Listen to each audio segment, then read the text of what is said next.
This is Julia. And this is Laura.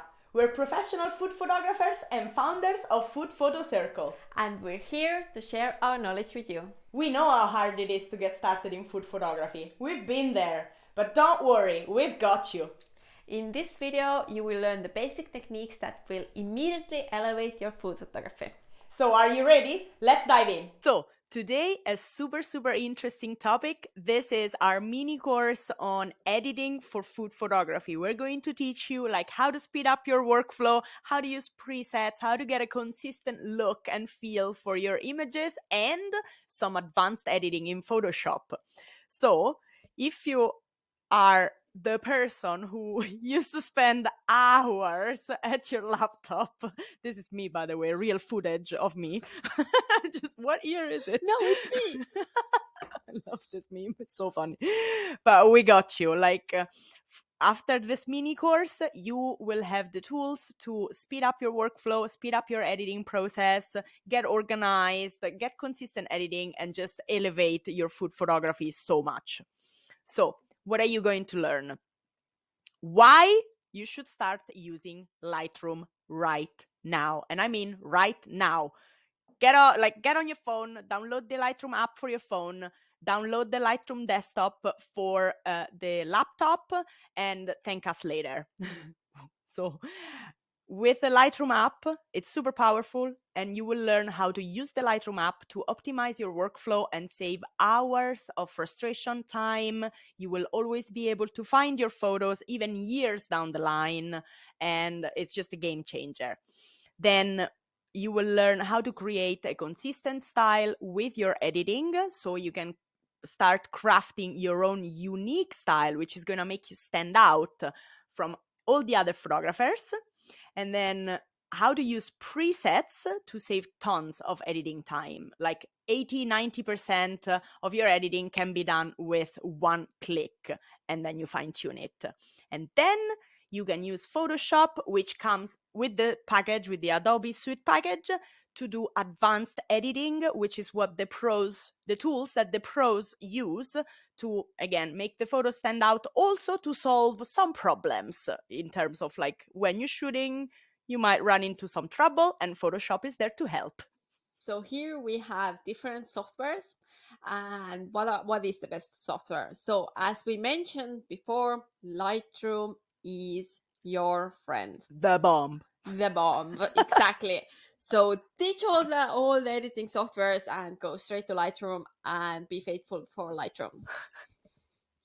So again, Lightroom has different options there. So all new Lightroom and Lightroom Classic. So what I would recommend you get the Lightroom desktop version, get the Lightroom phone app, and go for Lightroom Classic CC, and go to the Creative Cloud and get this one to get started, because this is the essential, and it's actually not that as expensive as well. You will get Photoshop, Lightroom, and Lightroom phone app as well on the same package, and it completely makes sense to have it, because especially when you're starting out with photography, just start with Lightroom straight away and thank us later. So again, here, for example, why is Lightroom awesome anyways? So again, you can do so much with Lightroom. It doesn't mean that you're going to make your photo completely different. It's more means that you're going to work on the light, you're going to work on different contrast and everything. So Lightroom has presets, cataloging, and in-depth editing, and 90% of your whole photography workflow you can do in Lightroom. And for me personally, it's also cataloging and archiving things. This is the easiest way for me to find any photos. For example, when a client comes to me from 5 years ago, I can easily find it through Lightroom catalogs, and this is the best way to organize your photos. I would say there are no other better ways, because again, this is pure magic for cataloging. Cataloging, yes. So we start talking about the workflow straight away. As Laura mentioned, as you start your photography journey, your image library is going to grow massively. You are going to hate yourself for not starting with a solid system and a solid workflow from the beginning, because as she mentioned, years down the line, maybe in 5 years, your client is going to come to you and go, hey, do you have a pasta image? And you're like, oh my God, I do, but I don't know where it is. So you lose out on money, literally. Your photo library is your wallet, your bank account. It's how you can make money. So not being able to find your photos easily, you can see for yourself, it's self-explanatory that you're gonna lose money. So start with a solid system from the beginning. You will save time, you will always find your images and save lots of headaches. So again, why do you need a system? To save time, to find your images easily, and to avoid image loss. Because sometimes if you have only one copy of your final shots and maybe your laptop gets damaged or your hard drive gets lost, bam, panic. Wah, wah, wah. It's really painful. So you want to make sure that you have a system so that you can also back up your files and be safe. So here is a step-by-step workflow. And again, this is the system that I've been using for 10 years and that I recommend you use. You do all of this in Lightroom and Photoshop. So 80% in Lightroom and maybe a little bit in Photoshop, not necessarily. So start in Lightroom, put in your memory card, import your photos, so copy them from the memory card into your laptop through Lightroom. So you can also add them to the Lightroom catalog and start archiving the images. Then what you do is you cull the images. So Lightroom's got so many shortcuts and so many like fun and quick systems to automatically make the selection. So you can select the best images and throw away the rubbish images, because we all have those. We all have the rubbish images. So throw away the rubbish images, keep the good images. And then again, Lightroom has lots of tools that you can organize and catalog your images. For example, you can use keywords to filter out all of your pasta images, all of your smoothie images, all your baking images, or images that you shot in a restaurant, or images that you have on a white background. So you can filter your images with so many keywords and stuff that it's gonna be super easy for you to know exactly where every image is at any point in time and find it so that you can sell it and make money. Then you can do all of the editing. So after you've done you've organized your archive, you start with the editing. You create your own presets and you apply the presets with one click. Bam, 80% of your editing is done.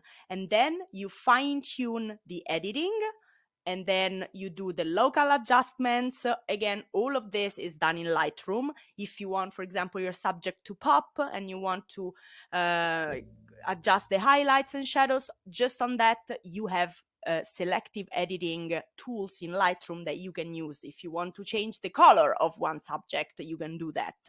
So do your local adjustments, and then you export your images out of Lightroom and into the real world. For example, if you want to use them on Instagram or on your blog, you need different resolutions, different sizes, and generally, we never let apps do the resizing for us because the quality is normally crap.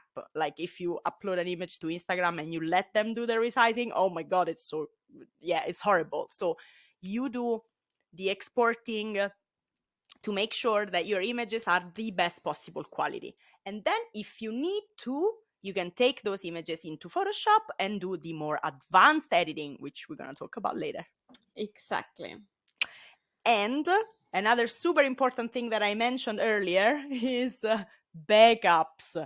So as Willy Wonka here is saying, if you don't have a backup, then what you have is a plan for image loss, because your hard drives can get damaged, your computer can get broken, blah, blah, blah. So you don't want to risk losing and burning money. So you should have at least 3 copies of your photos, one on your main hard drive, so like on your laptop or on your desktop computer. Then you should have another copy in one external hard drive, And then if you want to go fancy, you can upload your images to the cloud, so they're always safe and you can always access them from anywhere you are in the world. And then if you want to be extra fancy and extra safe, like OCD girl right here, I have I have another copy of all my archive at my mom's house. So I have an hard drive that I update with the copies and I leave it at her house in case, if my house gets flooded or if a robber comes in and steals all my stuff, then I can go to my mom and be like, "Hey ma, give me my photos back," and I save all my money. So editing. So here we're just gonna dive deep into the, not like really deep, but a little bit deeper into the basic concepts and tools you need. So first of all, unless you know Lightroom and have created your own presets. So editing, again, like this is the face you should make. So You should not make. you should not make, exactly. You don't want to make this face. So 70% of editing is staring at your work for hours while making this face. Again, it's like you should not make this mistake. So you don't want to make this face. So what you need is you need magic, and we have the magic for you. So first of all, obviously presets that we talked about earlier, but again, like with Lightroom, you can speed up your workflow like next level. You just need to know like what to use, where to click, how to make it as quickly and effectively as possible. So again, like if you go to the develop module, then you can see like different parts there. So white balance, exposure, contrast, shadows, highlights. There's like those little things that make a huge difference. So for example, in the develop module, you can even you can play around with color balance, and HSL panel is one of my favorites. And here you can create your own style basically, because you can fine tune the colors, obviously not too much because you're working with food, and with food, again, like food is like a little bit more delicate compared to the lifestyle. With wedding photography, you can't go like too crazy with this one, because otherwise you're gonna ruin like the quality, and the food looks like alien food, so you don't want to end up with alien food. So that's why definitely play around a little bit, but don't go overboard, and take advice from food photographers, because food photographer, yeah, it's like a little bit different area in general. So again, like here you can see that editing can make or break your photography. And you can see like the raw file was like meh, but the edited file is like, Ooh. this is something. Ooh la la. Exactly. Hello, beautiful. So again, like editing can make your photos like pop to the next level. So that's why you need that. And for example, for Instagram, you can see like people are a little bit like over editing photos, but again, like it depends what's your style. So definitely stick to your styles, like act confident and no one will question you. So you Good don't advice. I have to remember exactly. this. And stick around, because in the next slide, I am going to do a little screen share for you and show the whole process of editing one photo from raw to edited, from zero to hero. So we're here in Lightroom, and if you remember, I showed you earlier this picture to show you like how you could edit all the colors. And let me show you the raw file for this one. Bam! This is the raw file. As you can see, it's dull. The colors are muted. It's really boring. And so how do we go from this to this? Let me show you. Let me walk you quickly through my basic settings and how I edit my pictures here. So basically,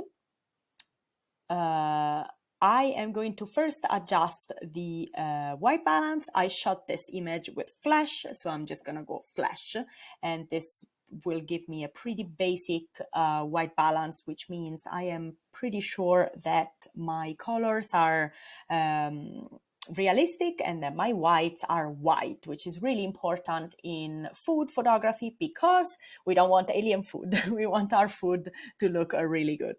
Then I can see that this image is like really dark. If I press J on my keyboard or if I look at my histogram, I can see that it's towards the highlights, but there are no whites and really few blacks.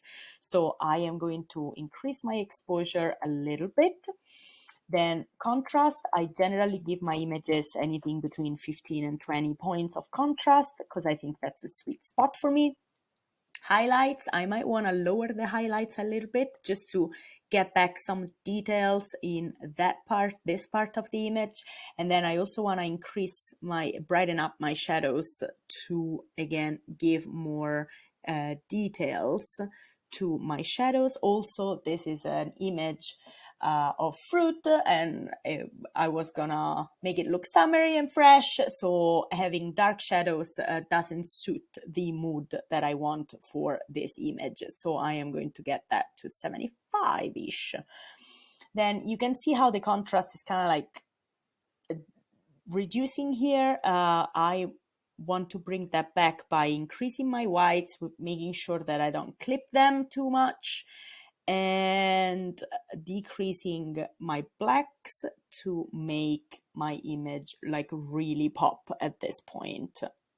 This is my personal style. I like my pictures to be punchy and contrasty, so whatever works for you, Lily. Then I have my texture often anything between 45 to 50. My clarity is generally at around 10-15, and I generally chuck in some dehaze as well, just because, again, I like my images to be quite punchy.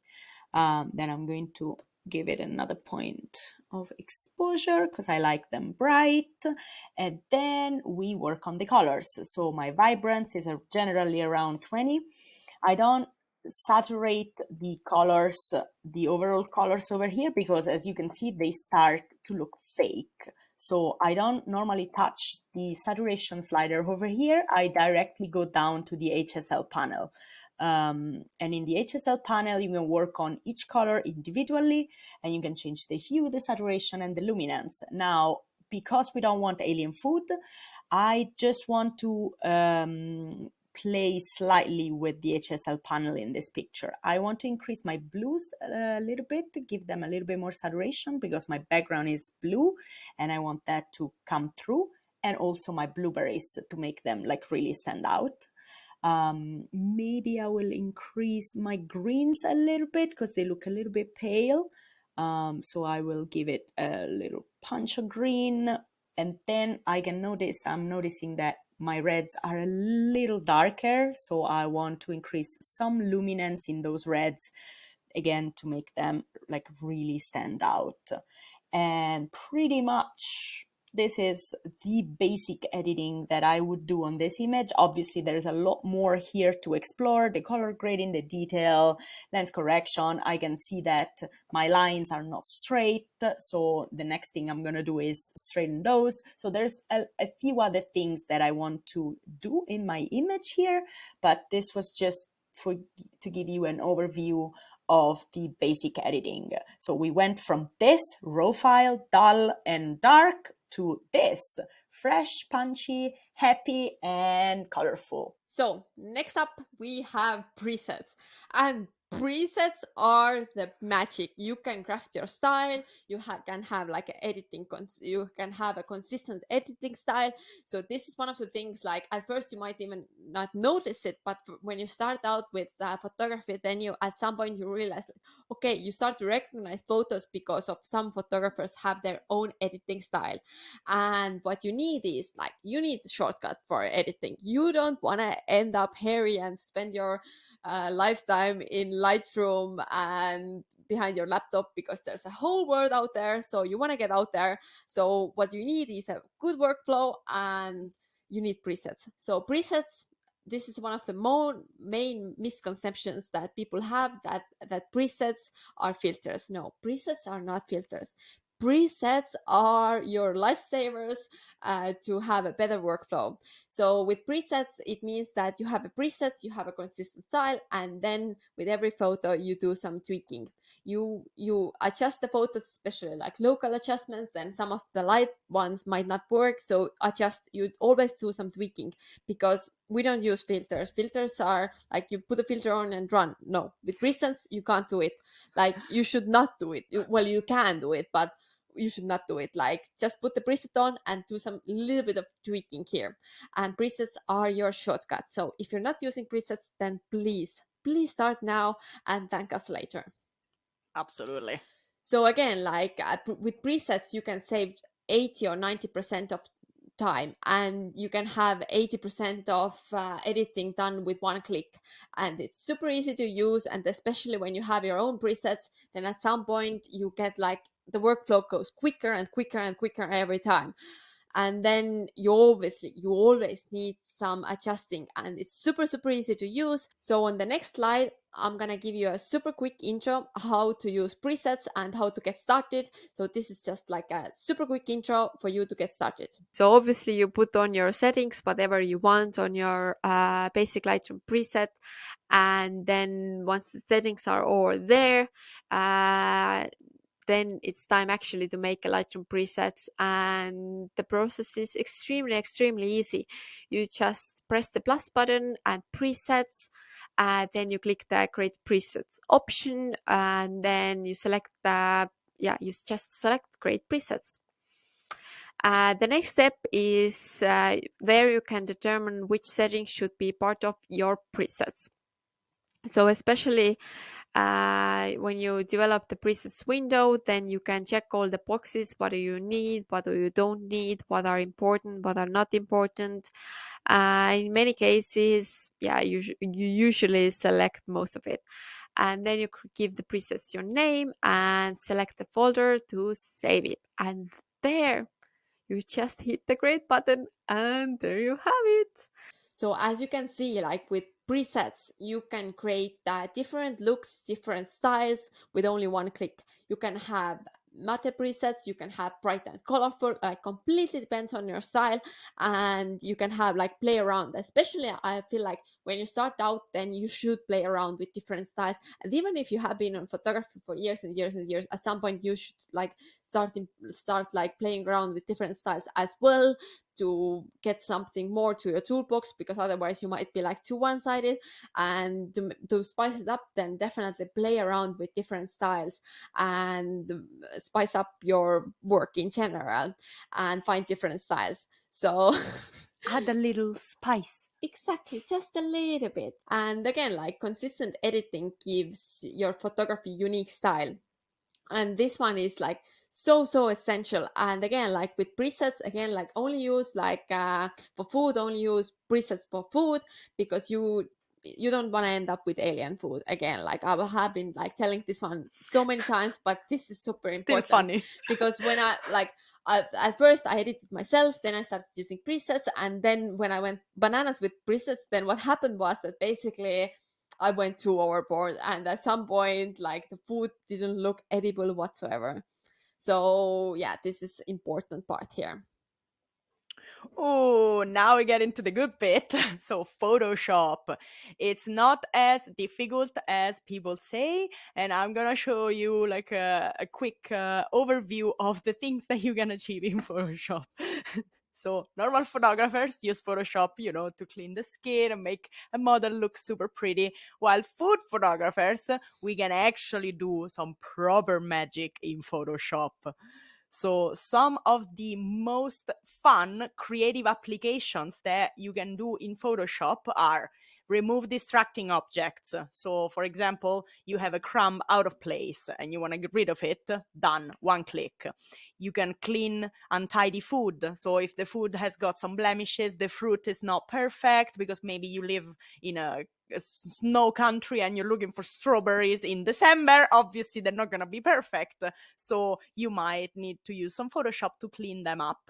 Also, If your macarons don't have the right shape, again, you can cheat and just adjust the shape of objects. You can clone more objects in, which means you can multiply your strawberries, you can multiply things like Jesus, or you can adjust the shape of objects, you can extend backgrounds. This is a game changer because sometimes you panic, you're like, oh my god, my background is not big enough. No worries. It's a super easy fix to do in Photoshop. It's a bit like cheating, but in a good way. You can do action shots, you can do GIFs and stop motion videos, which are super fun for like Instagram Reels, TikToks, and stuff.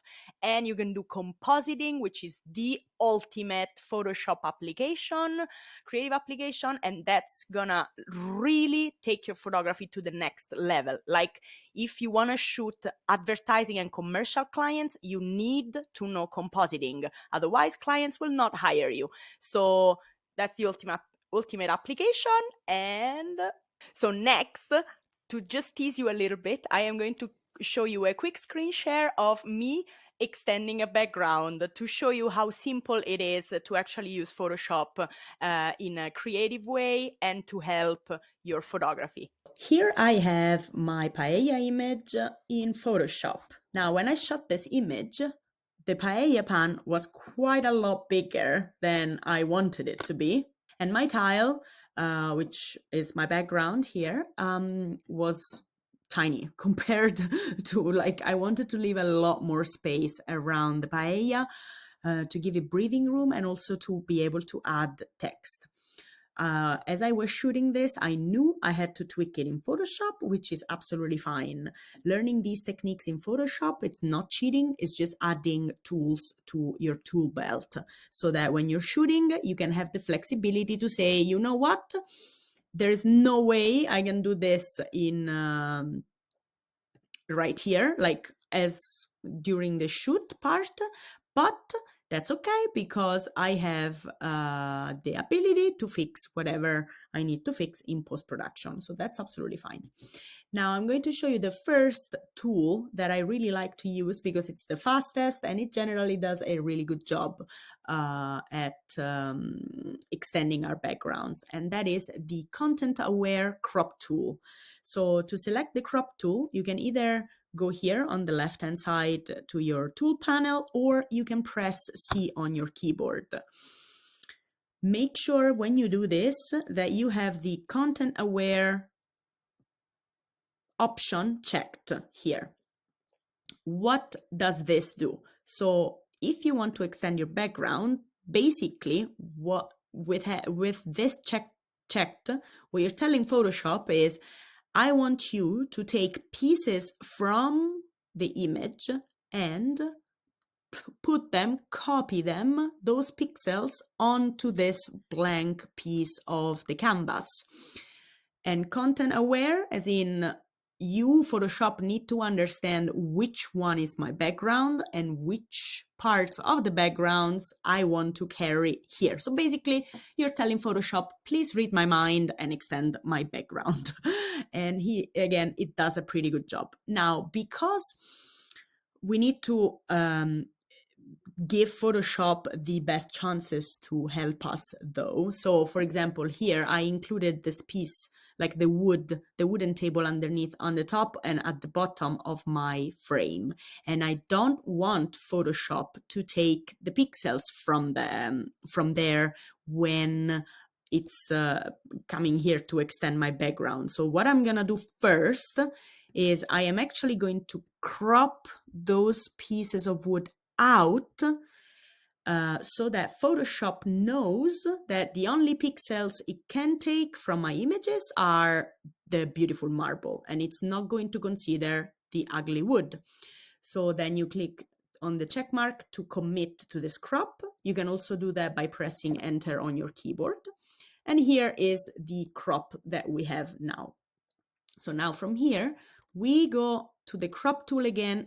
Again, make sure that content aware is ticked. And now is when you can basically extend the background as much as you want. You can extend it on all sides until you reach the size that you want and you like. Once you're happy with the size, again, press enter on your keyboard or up there, the check mark. And Photoshop is now considering, it's looking at your picture and it's trying to literally fill in the gaps, and ta-da! So as you can see here, it's done a pretty good job already. So up here, you can't really, if we get the zoom, you can't really tell what's going on here. It did a really, really good job at extending the background up here. Let's have a look at here. Again, really good job. I can't really see anything. I do see some copies here, so this, you can tell that this piece is exactly like this piece, which is exactly like this piece.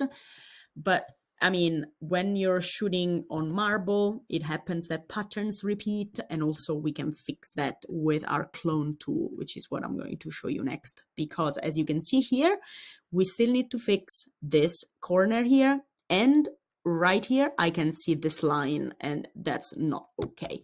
However, as a starting point, this is really, really good. So the content aware crop tool does a pretty good initial job at extending your background. Then you need to fine tune it. How do we fine tune this background? We can do it with the clone tool. So what you want to do is go here on your layers, add a new layer. When you work with clone tools, you always want to do it on a separate layer, so you can so it's not destructive. So, and you go clone background. So we rename the layer so we know exactly what we're doing and where we're working. Then we go here to the left hand side and we select the clone stamp tool, or we press S on our keyboard to have that tool selected. Then we make it the brush the size that we want.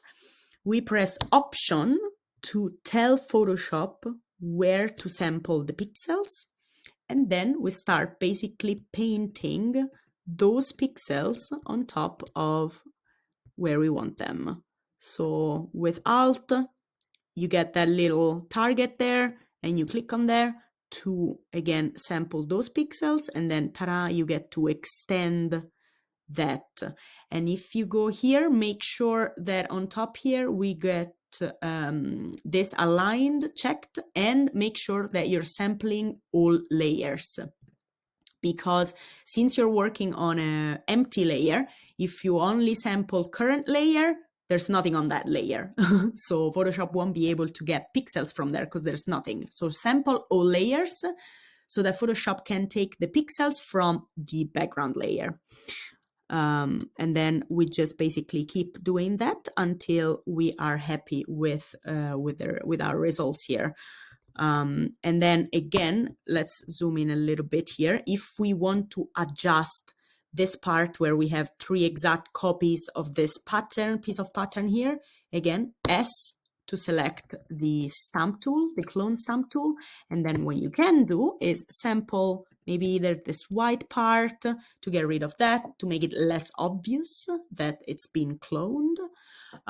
Or you can take another piece of pattern from a little bit more further away so that you don't immediately see that it's the same. And again, like I can see that this pattern here is fairly similar to here. So maybe what I'll do is I'll sample that part, that pattern, and go down here and just do that in order to make it more random, basically. And then we zoom out, take a look at our picture, and that looks pretty good. So these are those two methods that you can use to extend your background pretty much effortlessly. As you can see, we started with this and ended up with this. So pretty good job. I am going to show you another example here. This is a shot that I did for one of my clients, and we were on the shoot with the client present. and they were like, I don't like the floor. Can we use one of the backgrounds that you have? This is literally wallpaper, right?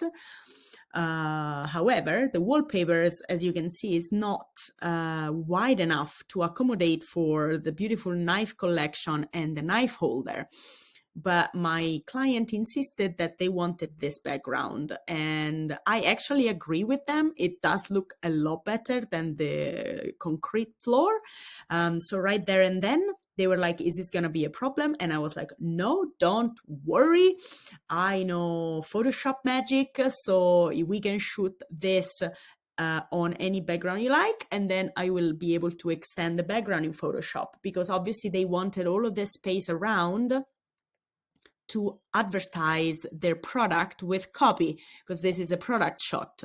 So they wanted a copy space around the product to describe, obviously, the product qualities, the price, and all of that shebang. So not only did it make me look good, that I was like, yep, no problem, we can do whatever, and I will fix it in post, but it made them more confident, and it made them trust me. So this is a repeat client that I have, and they've been calling me ever since, because I was the problem solver for them. So learning these techniques will really help you in any aspect of food photography.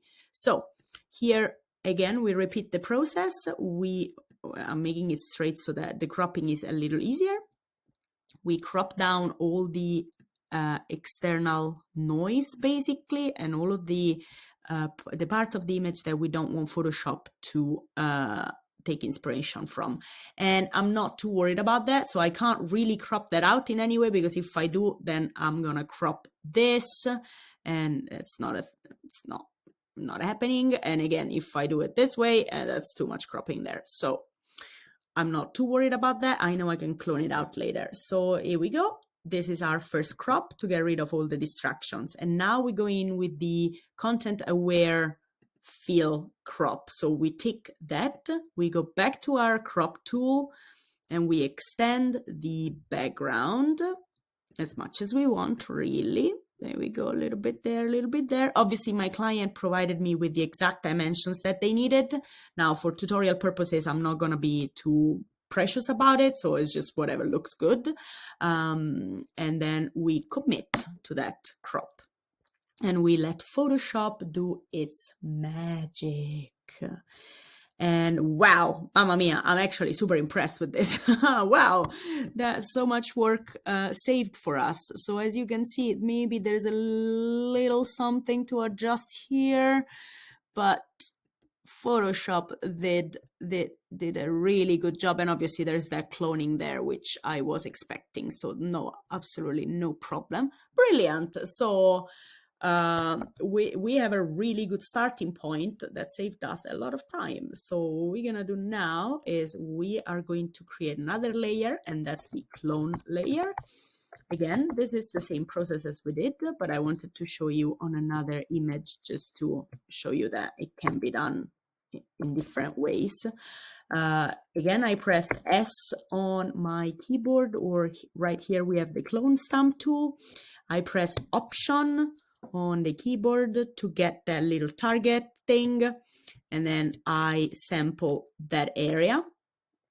Again, I have the all layer sample here ticked, and I am going to now go ahead and paint that little corner with my clone stamp tool. And ta-da, that corner is perfectly done. Then because I have OCD, I can see that there's this little thing here, and I want to get rid of that. It's a little distraction. While I'm at it, I might as well do that. Done.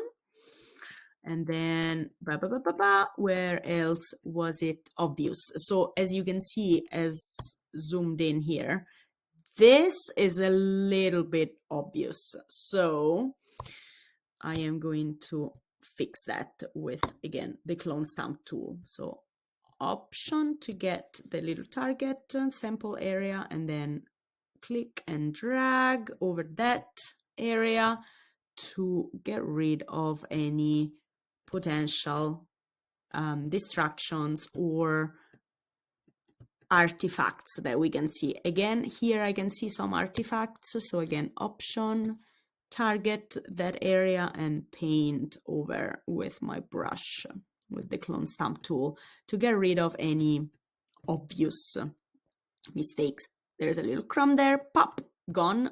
Oh, there's a little crumb here, pop, gone. Clone stamp tool is amazing, as you can see. And crumb there, done.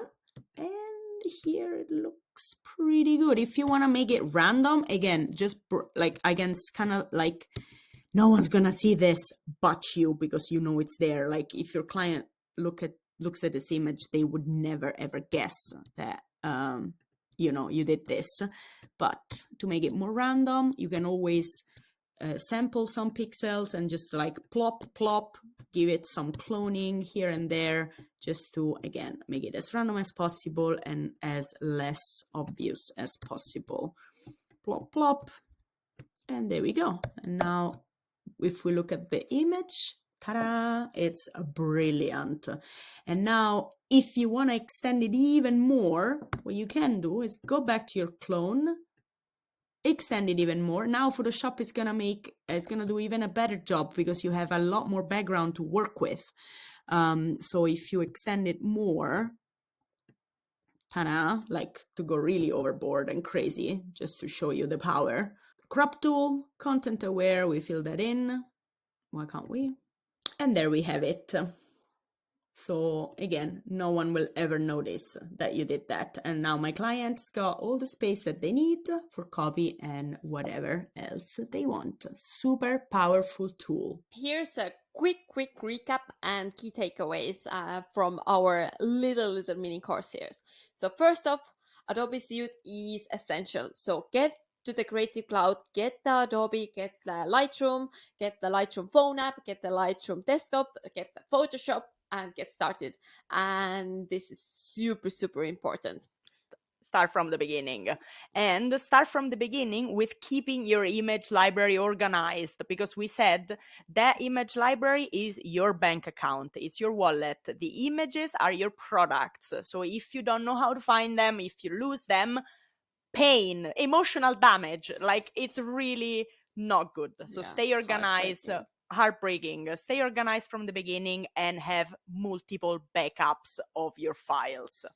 Exactly. And use the presets for speed and consistency. And again, as we told you, like 80% of editing can be done with preset, especially when you have developed like good presets that are working for your style. Then use presets and then do some tweaking. So don't run straight away after preset, do some tweaking. Yes, you can fine-tune your presets in the develop module. And then that should be like 90% of your photography editing can be done in Lightroom only. But if you want to do more creative applications and more advanced editing stuff, which is a lot of fun, then you can take your photos from Lightroom into Photoshop and give them a polished look and elevate your photography to the next level. Congrats on finishing the video course, and we hope you found this one useful. There's so much more to learn, and sure, you can binge on all the free resources, but it's gonna take you a lot of time, effort, frustration, because you don't have any structure and any guidance. If you really wanna skyrocket your food photography and take your skills to the next level, then check out our mini courses and check out our super active community where you can find ongoing support. Just click the link below and sign up.